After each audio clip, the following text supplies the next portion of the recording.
Hi, good evening, everybody. This is Dr. Shaan from Vitality Chiropractic. Welcome back to our interview series where I'll be talking with other health professionals, going through more about their stories, how they got started, and of course, the people that they help. Today's guest is someone a bit special to myself. This is my friend, Dr. Stefan. Dr. Stefan and I were at university together, and we used to actually work together as chiropractors in the UK. Stefan and I, when we were studying together, of course, we were living in the same kind of area as well. And since then, of course, he has now helped to open a large practice in Essex, and there's multiple chiropractors working in there. And very excitedly, he's also about to publish his first book. Stefan employs a holistic view and has undergone further research into nutrition as well. So Stefan, how are things going over in England? Hi, Shaan. First of all, buddy, I just really want to say a massive thank you for having me here, because if this is how we'll speak in the future, then let's be it. But you asked me earlier, how much time do we have? And if I can speak for longer than half an hour. So I hope your listeners are ready, because we've got a lot to cover today. And I like to freestyle things. I don't want to practice too much with questions and preparation of layout, but things are going really well. Yeah. We are trying to be productive and not too busy. We're trying to look after ourselves. Obviously, I'm in the UK, so things are slightly different compared to Singapore, but same principle. We're in the same situation. And I actually look at this as an opportunity to get my health sorted and stay that way, rather than the panic we've had over the last few weeks and few months. But otherwise, things are awesome. Thank you for having me here. No, absolutely. People always talk about there being an opportunity in crisis, and it's not always when it's trying to buy stocks or shares, but it is also as well taking advantage of bettering your own health and bettering yourself as well. So no, thank you for joining me. Just for anybody who's of course in Singapore who may not completely know what's going on, can you just give us kind of like a brief summary of what the situation is in the UK at the moment? Whether say you guys are going to be able to open soon, or how people are dealing with things in general. Yeah, it's been an interesting development actually. So we've been on lockdown since like 21st of March, I believe, officially. And there was a lot of uncertainty prior to that. Then I think for 2-3 weeks after, we kind of felt sorry for ourselves, and we were trying to adapt to how to live in this new way. And now I'm finally starting to see people becoming a little bit less reactive, because there was such a big panic. So people are starting to think about what's going to happen to my business, what's going to happen to my health, what's going to happen to my kids that are not going to school. And this is the biggest, I think, message from what I learned over the last few weeks, up to maybe a couple of months now. I think it's so much better to make a decision when you are spending the time to reflect on what the situation is, rather than rushing and panicking. Because as you know, when your brain goes into this fight or flight response, we make rubbish decisions. Otherwise, we're expected. There isn't really a date to the minute. We have another update in 2 weeks' time. So we have at least 2 weeks so we can still be on lockdown. And then I assume, but this is just my view, slowly we'll start to go back to some level of normality, with all the precautionary measures taking place at the same time. That's interesting you mentioned about that. Yeah, it's very strange times. It's interesting you mentioned. I was on a live webinar today with Heidi Havik, and she was talking about the same thing, about how we have this stress response. And of course, I mean, as we talked about and we've studied for a long time, but how that then starts to change the blood chemistry. It starts to affect the way your brain is working, your prefrontal cortex, and we make these stupid decisions. So it's something that's happening. Not just, I think everyone's buying toilet paper, no matter which country you're in at this point. Yeah, absolutely. And sometimes just knowing a few techniques that I'm happy to share with you later, how to just calm down what we call the Labrador brain, or your primal survival mechanism, can really help people just to chill, to relax, and to have a little bit of a clearer vision and head.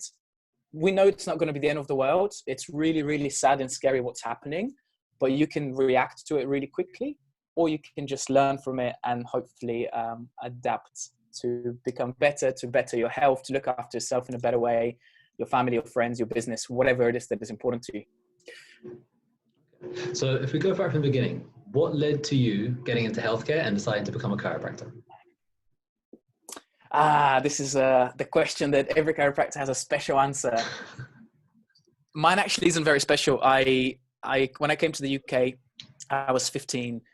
I literally didn't speak a word of English, but I was very active, and I was part of a few sports teams, and one of the teams did really, really well. We kind of ended up winning the national championships in basketball.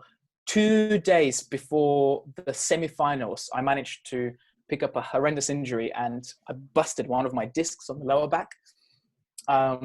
In Bulgaria, when that happens, you go and have surgery. In the UK, what happened was I went to a GP and they said, try these painkillers. And again, 6 days later, I missed the semi-finals. It didn't work. But one of the GPs had really good connection with this chiropractor. And back then I couldn't even pronounce chiropractic. And this is a true story. And yeah, I went to see a gentleman called Peter Dixon. He had practice in where we lived. Within 6 weeks, I was actually jogging again, like getting back into routine. And at the same time, one of my best buddies' brothers was studying in this college in Bournemouth. So I went there and I saw these skeletons in his room, fake skeletons, by the way, and all these anatomy books. And that just made sense to me. Like, if I'm playing sports and this guy didn't fix me, but he put my body in a way that I was running again and like playing competitively, and we actually won the national championships the year after, then I was sold day one.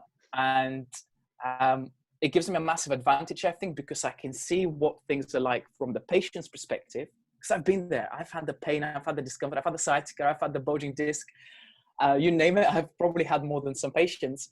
And yes, now it's just become a massive lifestyle for me. So I love the principle of applying what you preach to your own health and to your well-being, for sure. I've known you for 12 years. I never knew it was Peter Dixon you went to. I never knew it was him. That's right. Okay. And it was actually one of his associates at the time called, I think her name was Veronica. But that was like 17 years ago now. So I didn't understand what they were saying to me. I just knew that I felt better after each session. And I was quite scared because obviously in Bulgaria, we don't even have the profession recognized as a profession. And here I am, like a 15, 16-year-old kid, not speaking in English. My whole faith was just with this guy in his hands. And like I said, I just wanted to be that guy. So for the people who've maybe never been to a chiropractor before, how would you describe chiropractic to them? Good question, Shaan. Listen, since I've actually opened the business now, I have to make a little disclaimer. I don't practice as much as I used to. Now it's more about operations and training people and running the business. But it's probably one of my favorite parts of the profession still is dealing with people. And we know for a fact that, I'm not just saying it, it's probably one of the best professions out there, because think about this. Back in college, back in university, it was, like a 5-year degree. We went from learning about the mind, like we were doing psychology and cognitive behavioral therapy techniques, to biology, anatomy, microanatomy, physiology, exercise, nutrition. We were talking about nutrition when doctors weren't even taught that in the UK. I don't know how it is in Singapore. So for me, it's probably the most effective and natural system to look at your body as a whole, so the patient can come and say, look, Stefan, I have these headaches. I don't just give them a quick magic pill to work on the symptom. It's an amazing system to look at your body as a whole and try to make it that little bit better in terms of function every time the patient comes in. Okay, I know you've got a lot more. Yeah, absolutely. Yeah, I completely agree. Again, it's a holistic view rather than, like you said, this allopathic thing of here's some pills and I'll see you in 6 months when you get the pain back again. Yeah, massively. Well, this is the thing. So I try to stay away from chiropractic politics. I love the profession and I respect it so much. But the biggest problem is that this comparison, and it is human nature. We compare ourselves to other professions, but medicine was never, ever, ever designed for wellness or for prevention. Medicine is amazing at what it does, saving lives, infectious disease, emergency care. You know, they saved my life on 2 different occasions. So I'm always grateful for doctors and for medicine when it's needed. But people need to know there is something else on top of that as well. There is more to health than just waiting for crisis to happen. You mentioned about the health issues going on there. So I know that's one of the things, especially in the more recent years, which has changed your mindset. And that's one of the reasons why you've led to doing these extra studies and, of course, writing the book. Do you mind telling us a bit more about the more recent scare? How long do you have? All night. Good stuff. So I'll try not to bore your listeners too much, but one thing I want the listeners to take from this is don't do what I did. And what I did was I was playing sports. I thought I was healthy. I was eating loads and loads and loads of protein and going to the gym all the time. And I was like this. So I felt okay and I looked okay. And to me, that was health. If I was to picture someone who was healthy, that's what I thought I was in my mid-20s. And then one day during a long work shift, my better half, Abby, we worked together at the time. She said, look, you need to go to hospital because I actually started to pee out blood. So I went to A&E straight away. This is why I think it's amazing that we have these services. And they thought I had a kidney stone. So they took a scan. They said, actually, you're fine. It's just a urinary tract infection. Here are some antibiotics. The next day, Shaan, I know I've shared this story with you before, but I have a call from one of the leading consultants from the hospital. And in the UK, it's slightly different. In the UK, if the NHS, which is your National Health Service, if they call you, you know it's not a good thing. So anyways, cut long story short, after so many tests and so many things that they did, luckily one of the practitioners took the scan a little bit higher than my kidneys, and they found this shadow which was about this big. So it was 5 by 10 centimeters. And it led me to kind of loads of tests and different procedures I had done. But eventually it was a massive, massive surgery that I just remember one thing, and that was the consultant saying that there's 17% chance of not waking up because it's called thoracotomy. So that's when they open up your ribs and so on. But listen, I made it, like amazing team, a lot of support from family and friends. I literally went backwards, Shaan. I had to learn how to breathe again. And I remember having this tube and I was blowing into it for my lungs to work. But this is where I found out that the human body is insanely good at adapting if you have the right ingredients and if you have the right environment, which is why I think chiropractic is an amazing, amazing tool to provide that. But I did have a few missing links in my life. And that's where I came up with this whole better brain system, looking at alternative ways to utilize your body to feel good before something goes wrong. So that's one of the messages I want to share with your listeners today is please don't wait until it's too late. It's so much better to actually practice with healthy kids than to try and fix broken adults. Absolutely. You mentioned as well about better brain. Tell me a bit more about what the focus is there again. Because I of course have an understanding. So I know there's some elements of nutrition and mindset of exercise as well. Can you give people more of an idea of what's to expect?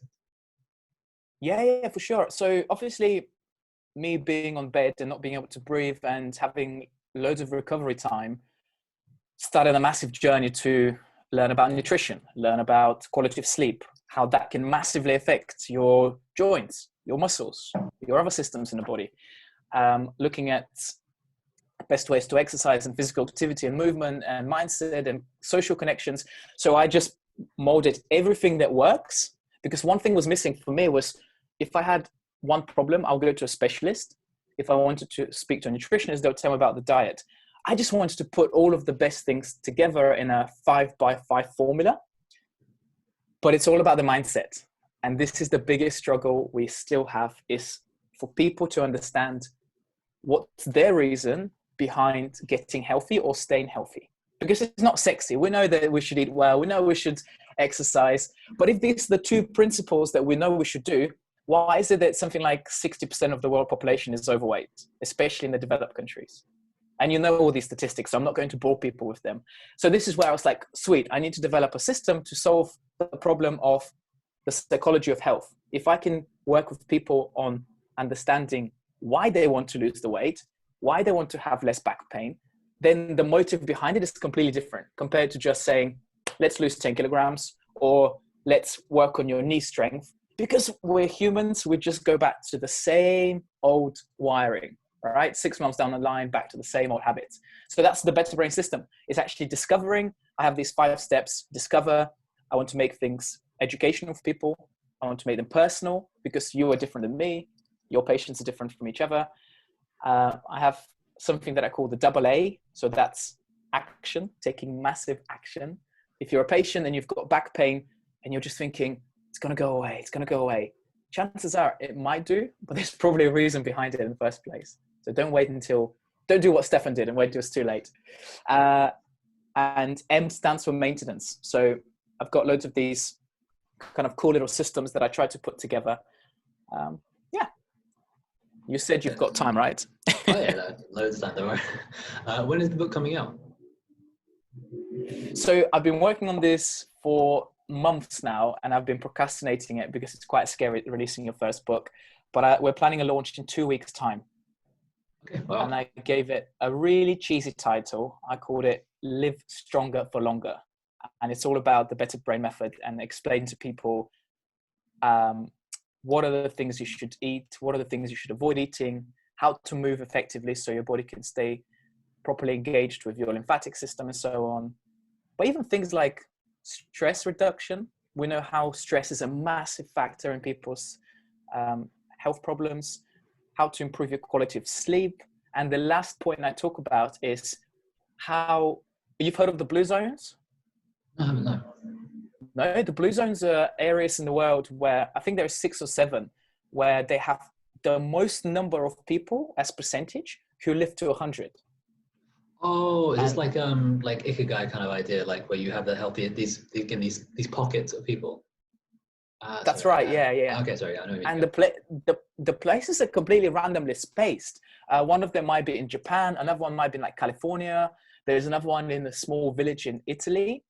So they looked at the way they ate, the way they exercised. They looked at the way they just look after their mental well-being. And there wasn't that much of a clear correlation, which surprised me because you've got all these new diets and new exercise plans.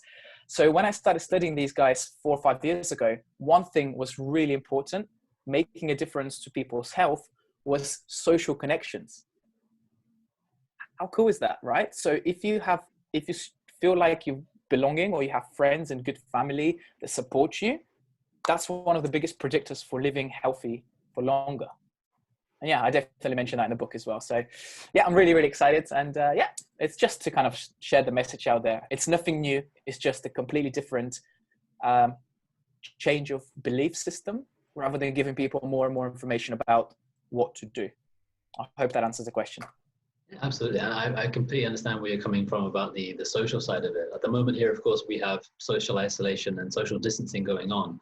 And for some people, whether they're living with their families, their partners, or even if they're living on their own, it's making it mentally difficult. And recently the government, even though they've closed down initially all psychologists, chiropractors, physiotherapists, everybody, recently they've said that for 1 day a week, psychologists can open because people need support.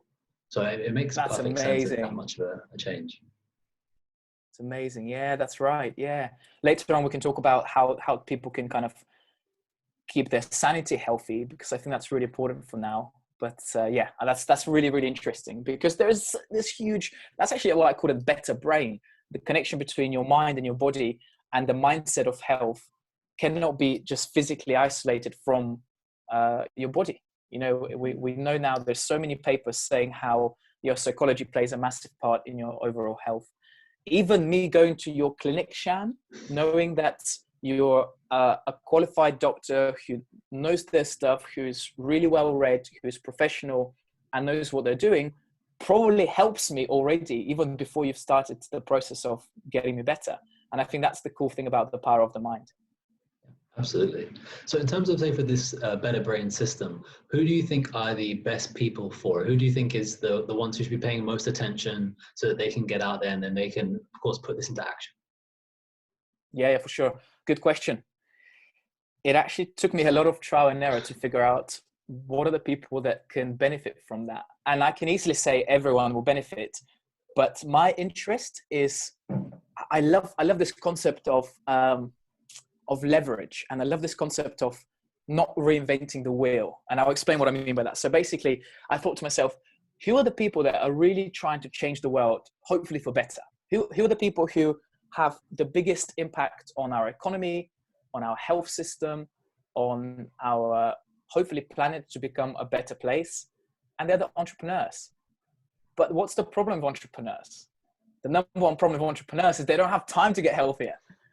So that's one of the biggest challenges. So hence I had to I call them health hacks. So my whole system is based on how to hack your health in a practical way naturally. So people like busy entrepreneurs can still have the time to chase their dreams and change the world, but actually being healthier. Because I have this theory. I'm not sure if I'm right. I hope I'm right. I'm like secretly a realistic optimist, but I have this idea that people always have the best intention. There's no good people or bad people. I think people always have the best intention. We just need to make sure that your body and your biology works properly, so everything is aligned with your vision. Because I've seen many business owners and entrepreneurs who are otherwise successful. They have 1, 2 businesses. They have the nice cars, the beautiful houses with the swimming pools. And then they realize, I hit my 35, 40, 50 years of age and everything starts to decline because I've got diabetes, I've got other health, chronic problems, and they don't care about their business. They've lost their marriage. They've lost their relationship with their kids just because they were so busy in starting that dream of theirs. So I'm just here to balance things out a little bit. Okay, I think as well as for entrepreneurs, I know especially like work culture here, that could be massively helpful to people. It's very, very normal if you're working, say, in like an accounting firm or a law firm as an example, that you could work till 11 p.m., a few nights every week, all the time. That's a normal thing, especially again for yourself even, people in London, they work horrible hours and then spend an hour and a half on the train getting home. It makes things a lot easier for people. Yeah, massively. I have this health hack I call it my morning health hack, and I do it every morning, and that sets me up for choosing the most productive things I need to do on my priority list, rather than just being busy for the sake of being busy. There is an amazing book. I'll share that with you in a minute. Sure. You've read The 4-Hour Work Week by Tim Ferriss? Yeah. If you guys haven't read it, you have to read that book. It's incredible. But he talks about being effective versus being efficient. And in my eyes, people should aim to be a lot more effective rather than just being busy or efficient, because effectiveness means that there is a goal to what you do. And my goal every morning is I wake up and it's only 30-minute hack. And I have it on my phone. I don't know if you guys can see, but the first thing I do is 1 to 10 minutes of meditation. And I know for some people, 1 minute is like nothing, but it sets your intention. Meditation doesn't have to mean you're standing on the top of a mountain for 3 hours, completely spaced out. No, it can actually mean just being mindful of where you are, your breath. I know there's many different types of meditation, but I do that 1 to 10 minutes. The second thing I do is I spend 5 to 10 minutes reading something inspirational, because it's proven how your brain goes to work once you start to have these creative ideas behind it. And the third thing I do, and I think this is the game changer for me, is I spend 5 to 10 minutes planning my day. And I write down 2 essential things that I want to achieve that day, wherever happens. And usually, Shaan, they are the things that I don't want to do. Okay, so tell us all, what were the things you don't want to do then? So today, for example, I'm preparing, we can talk about this in a minute, but I'm launching my first workshop next week. And for the workshop, I have to make these videos. And although you see my face everywhere on social media, I actually don't like making videos. I woke up this morning, I was reading a book, then I was planning my day, and the number one thing I had to do is make those videos. Even though I can think of 200 things that are more enjoyable to do, I knew that if I do that, I can then build the program, build a workshop so people can register and I can hopefully bring some value. Just one example from today. So tell me more about the workshop then. Is that something you want to do in person, or is it of course now it's difficult to do in person, but is it something you ultimately want to do in person or online? How do you want to format it? Hopefully both, but this one we have coming up next Wednesday this feels a bit cheeky, like I'm advertising my workshop already. But I think people will find it helpful because the workshop is about how to boost your health naturally in 2020. So I think this year is going to be a lot more about how do I keep my health rather than what do I do once I lose it. And if people can take one thing from today's episode, and again, Shaan, thank you for getting me here, is please look after yourself when you actually feel good, when you actually have the energy to perform everything you want to perform. Because being proactive with your health is probably the best investment. So this is what the workshop will be all about. I'll be sharing some 3 secrets with people, what I found works and what I found it doesn't work when it comes to boosting your health and boosting your immunity. And it's going to be a webinar format. So I'm not going to charge people because it's stuff I talk about all the time. I just want to reach more people. So that will be, we've scheduled it for 7 p.m. UK time next Wednesday. So apart in from fact, Shaan, if you're free, please jump on there. Yeah, I'm in. Apart from making videos, because I make videos as well, I know sometimes it can be a difficult thing to get started. What other challenges have you had, especially when it comes to making the program and writing the book? Really good question. Number 1 is having clarity. So I spend hours and hours and hours writing stuff only to find out that it wasn't truly aligned with my belief system. So actually the number 1 challenge was to write down like a massive piece of paper and put a blank canvas on my personality, drop the ego and say, I don't really care about what I look like. I don't really care about my background. I just want things to be authentic and real, because then your message becomes so much more clear.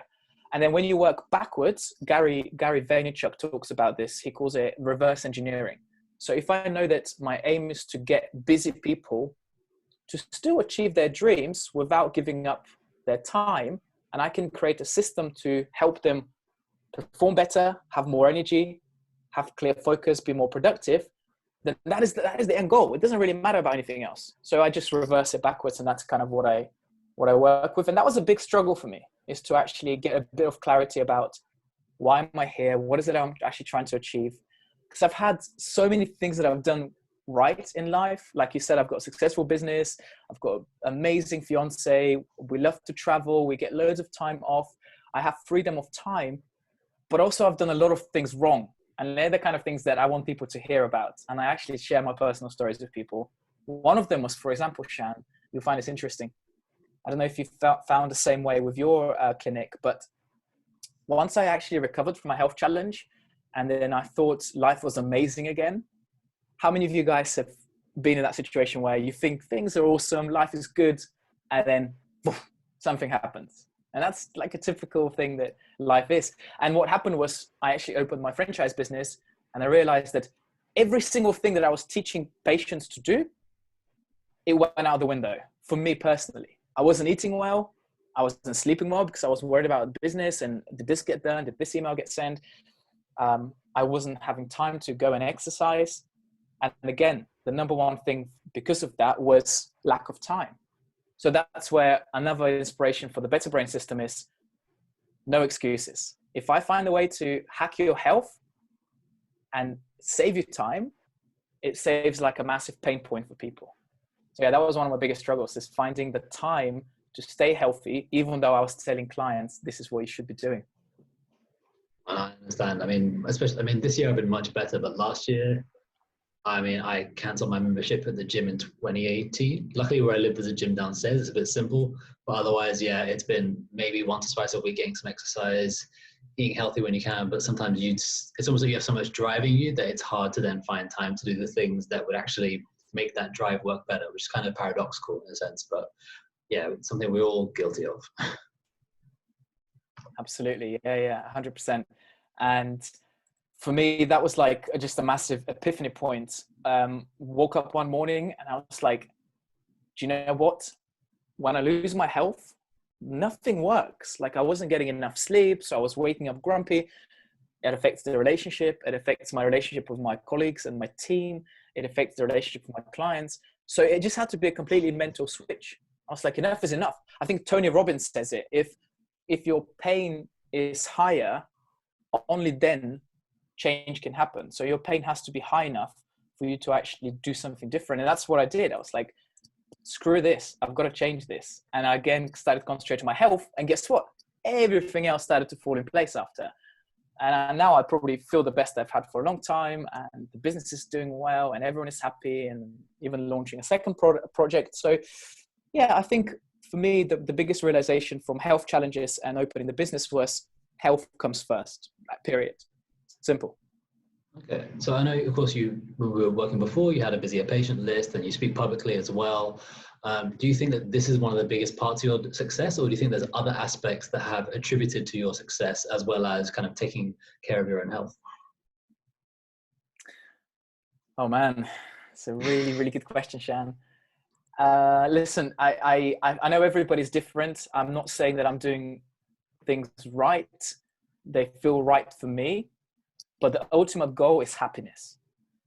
So, and I've had this discussion many times with people, even with family and friends and loved ones. My biggest strength is also my biggest weakness, and that is I'm relentless. Like I get obsessed with things that make me happy. And if creating different things, creating a book, creating a webinar, creating a workshop, entering a very long challenge of running, or anything to do with challenge, I love that. And I think the reason behind it, and I've had to develop a lot of painful points for myself to self-reflect, but I think it just boils down from where I come from, my background. I think a lot of the things I do are based on fear.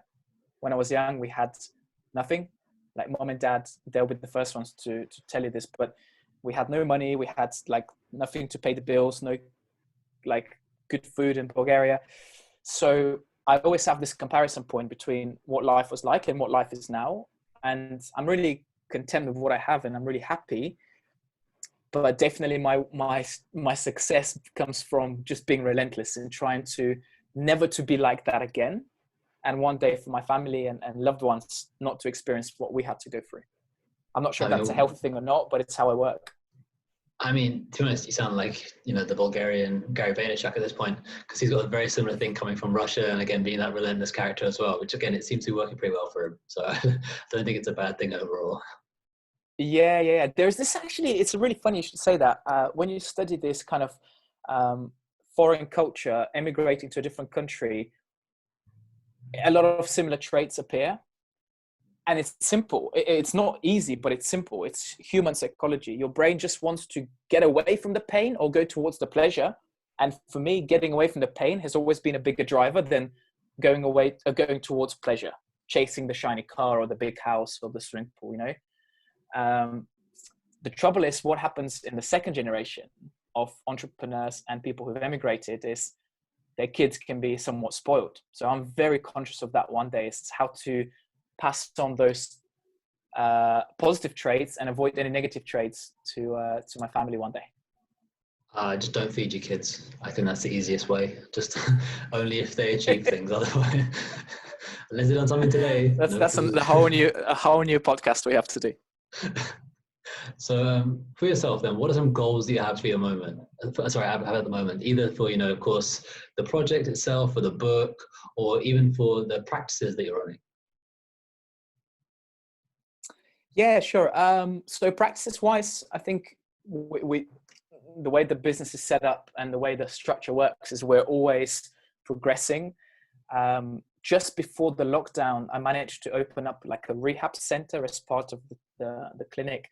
And what I wanted to do is to have a multidisciplinary practice where we can add the sports massage therapy, the acupuncture, dry needling, but also rehabilitative exercises for clients that once they achieved their health results, they wanted to sustain it. For the clinic, that was my number one goal. We'll definitely revisit that when we get back to normality. And personally, and kind of my second project, which is actually one of my biggest passions, is the Better Brain System. I have this urge to make health go viral. And I try to say that in all these appearances that I make. Because things that go viral at the minute seem to be cat videos and different memes on Instagram and Facebook. But I think the number one thing should go viral is health. And everything I do is trying to encourage people to change their belief system, change their mindset about what health truly means to them, not necessarily to me or to you, and work it out themselves. That's my biggest passion. And I'm going to do anything possible for the next few years to take it to a whole new level. Like you said, my Bulgarian Vaynerchuk personality will come out even more probably. That's going to be the meme. That will be it forever. I mean, I think, to be honest, now is the perfect time as well, because again, not just in England or Singapore, but everywhere, people are now seeing that the allopathic system that we had, again, like we both agree, it's extremely, extremely good in some cases. If I get hit by a car, don't take me to one of my chiropractor colleagues, take me to a hospital. But there are some limitations. And now we're seeing this, in especially say certain communities where they're the ones that are, say, getting sick from the virus rather than the ones who aren't. And it then comes down to, you talked about the idea of adaptability. If they don't have the adaptability, why not? What's missing in that? Whether it's their mindset, whether it's nutrition, whether it's not having, a healthy nerve system, whatever it is, that's something that we need to really address. I think now is the perfect time to help with that paradigm shift. It's hard to change ideas, but it's different when the doors are open. So it's a perfect time for everything. I agree. And that's why I said to you, we started the interview by saying, I felt a little bit sorry for myself the first 3 weeks of the lockdown. And then I kind of had a serious chat with myself when I said, look, this is the perfect opportunity to show people, by giving them an example and by being a leader, what health truly means. It's a shame that we have to use these really sad times as an example, or times like when I lost my health. But this is the whole point. My one message for today, and I keep saying it, is don't wait until it's too late. The number one investment people should be making is their health and their well-being. Absolutely. So say in an ideal world, what kind of changes would you like to see in healthcare systems, whether it's in the UK or in other parts of the world as well? So it's a tough question, because what I would like to see is probably not being tested. So I don't know if it's a successful strategy, but I would love to see a wellness system working better with a sickness system. So I would love to have a prevention program for people that people can afford to and people can have access to, alongside our NHS. Again, I'm not 100% aware of how this works in Singapore, but this will then at least try to trigger people's mindset about preventative care versus emergency and crisis care. This is the number one thing I would love to see in the world, is people taking anything that they can in terms of improving their sleep, doing anything they can in terms of improving their nutrition to make their body more optimal, understanding how to exercise, understanding how to have a healthy mindset before it comes to the point where they have to see the doctor. I don't know what country it is where doctors actually get paid more if they see clients less, because that usually means that client is healthier versus the opposite. And for sure, that's again, the way the system should be. For sure. Yeah, incentivizing health. Like I would love not to go to doctors. That's surely the ultimate health goal. But doctors are amazing at what they do. I just want to see a better integration between prevention and wellness versus sickness care. Massively. There's actually a good book I started recently. It's talking again about that idea of adaptability. It's called the adaptability textbook. But one of the things they talk about is the testing that they used to do for the Russian cosmonauts. So before they would then go out into space, they would do these tests on them to see if they're healthy or not. So it's not blood tests to see necessarily, do they have a disease, but it's literally to see how adaptable and functional the body is. I mean, if we can integrate that somehow into healthcare systems, life becomes much, much easier for everybody. For sure, yeah. And listen, it's going to happen. You just need 100 world leaders to believe that. You need 100 massive influencers to start talking about this. It's actually starting to happen in the UK. We're following a little bit more of a functional medicine approach now. And that's all about, as you know, functional medicine is all about looking at the root cause of the problem and using a system to get your body more adapted to dealing with rubbish from the outside environment, as opposed to, again, being reactive and isolating different systems from each other. Because whoever created us, whatever created us, was much more intelligent than us. There is some theories about mitochondria and how they're such an old ancient bacteria that learn how to survive with oxygen. And over millions and billions of years, evolution has made us how we are. So let's not try and fight evolution. Let's not try and fight Mother Nature. She will always win. So all we have to try is to kind of work with your natural health and how that works. And I think that's why chiropractic is such a good profession for that. Absolutely. Just remove the interference and get out of the way. There's no person who's ever had a deficiency in paracetamol. that's just not a thing. I love that. Yeah, I love that saying. Okay, and given the current lockdown, what are some tips or some advice that you would give people who are staying at home, either for mental, physical, nutritional, anything that you think they should be doing? Sure. So the number one thing I would say to you is to be kind to each other, because I know that people completely lose their sanity when their routine is out of the window and you're not having to wake up for a specific purpose. But use some of the health hacks we talked about today to try and create routine in your life. So be kind to each other. Number two is move. You've got to move. You've got to move, because movement is one of the best ways to make your body more resilient and to boost your immune system. And that's just about the only thing you can do at the minute, is to kind of make your body more resilient. Always be mindful of what you eat. And lastly, but probably the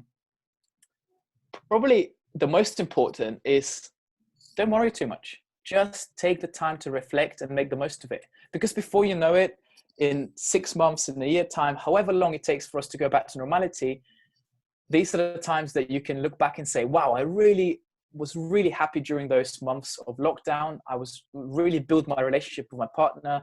I took the quality time to spend with myself, to reflect. Because once to go back to normality, you know what it's like.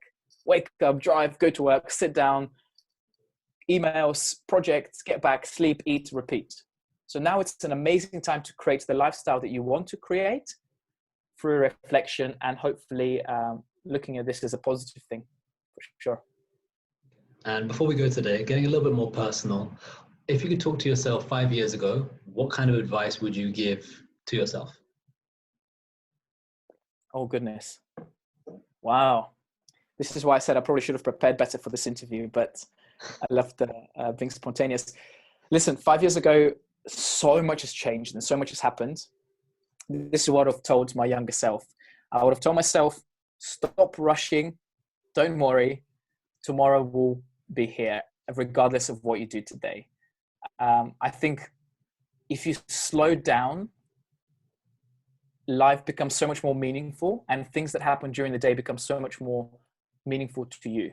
What I mean by that is, I used to literally work without having any time to think about what I was doing or why I was doing it. And then I bought myself a diary. I have many of these diaries. And because things got so bad for me, I actually started to write a daily diary.